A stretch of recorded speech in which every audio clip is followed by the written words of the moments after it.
Hi guys, welcome to another reaction video, and today we're checking out what is the meaning of the word Messiah. I can't read.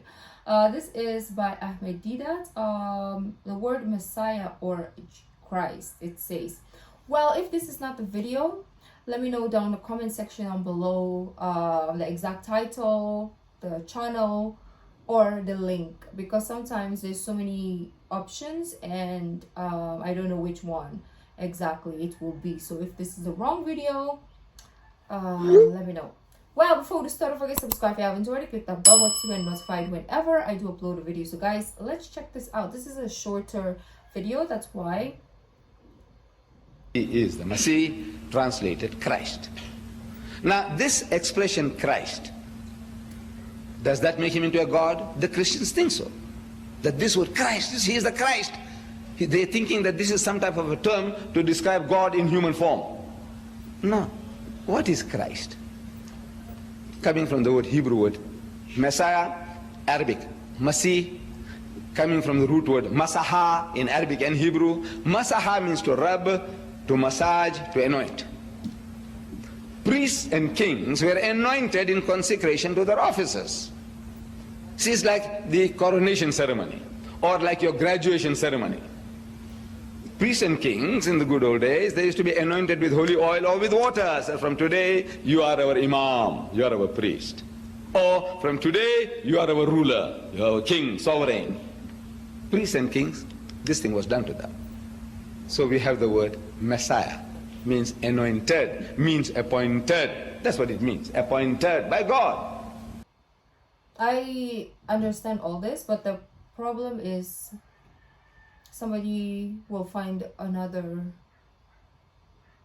reason in the comment. We already know how the comments works, right? Like we can hear all this and understand what's happening, and it makes sense, but some people, there's gonna be a few people that will be like, oh, nah, right? They're gonna overanalyze it, or it will go over their head somehow. I don't know how those happens, right? Trust me, let's count them in the comments, because there's gonna be definitely people who didn't get what he's saying, or it's gonna go over their head, or it's going to be like super analyzed until the meaning of the word Messiah will kind of like erase, right? So I feel like I've heard this before, or it makes sense, right? So there's no point in like kind of like reiterating ourselves, because this should be common sense, but I guess some people just need to hear this video. But will they hear this video? Obviously not, because they don't want to. So Jesus was a person appointed, anointed by God. Irrespective. The other video we talked about this.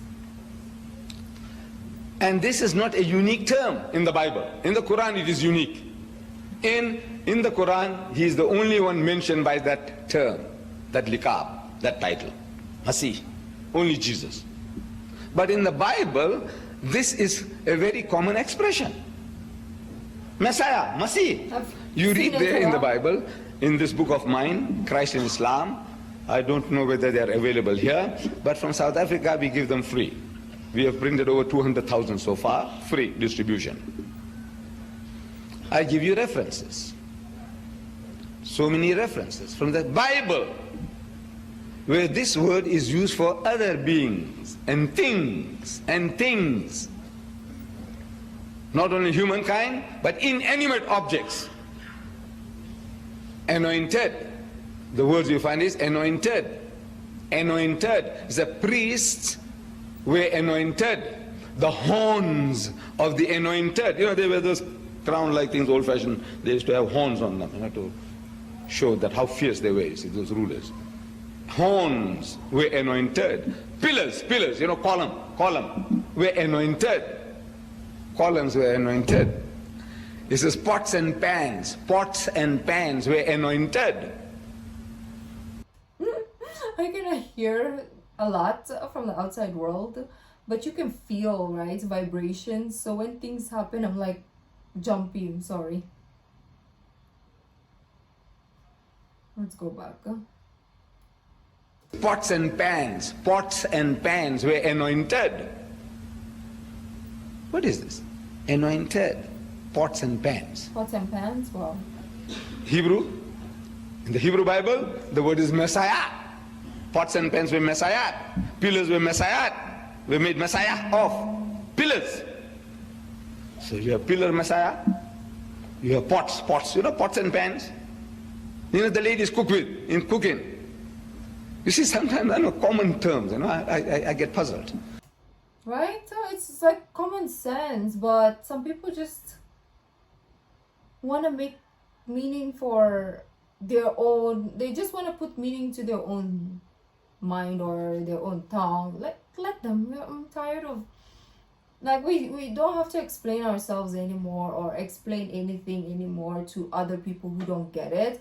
I mean, if you get it, you get it. If you are smart, you will know. If you're not smart, then it's your problem, right? At the end of the day, because I'm super like tired of, like I told you from the beginning, I don't go to the comments because of hate, and now I don't go to the comments even more because it's just ignorant people, and I just can't handle.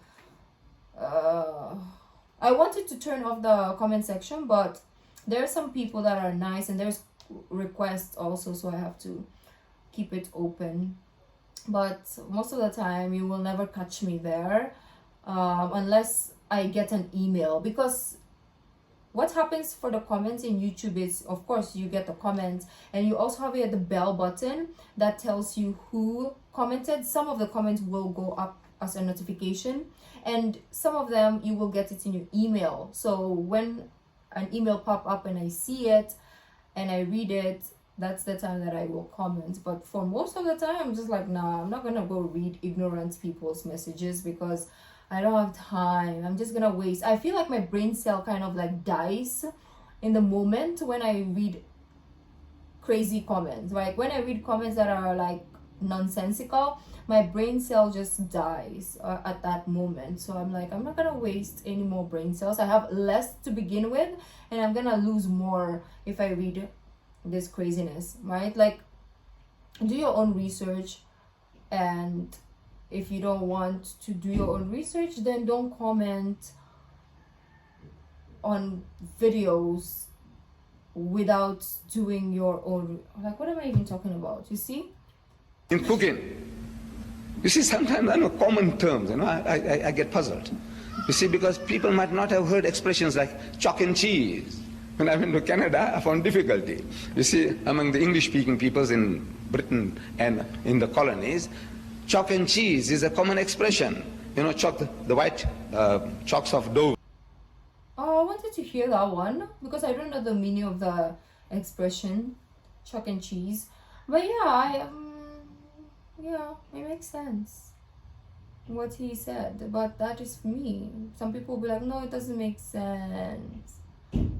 That's their own way of interpreting the word, I guess. I mean, each to their own at this point. Each to their own. Like, sometimes you have to, how do you say this? Like in life, sometimes you have to just look after yourself, because if you keep trying to look after everyone, you're just gonna get dragged to their level, right? You're just gonna get dragged. Like, it's kind of like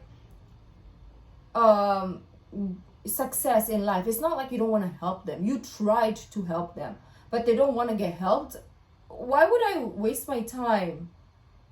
And then instead of you like getting to your destination, you get pulled back to the beginning. Anyways, thank you guys for joining, and please, if you want to recommend, let me know the title and the channel, as well as maybe the link will be better if you want to do that instead. But thank you guys again, and if you like this video, don't forget to give this video a thumbs up, subscribe if you haven't already. I'll see you in the next video. Bye.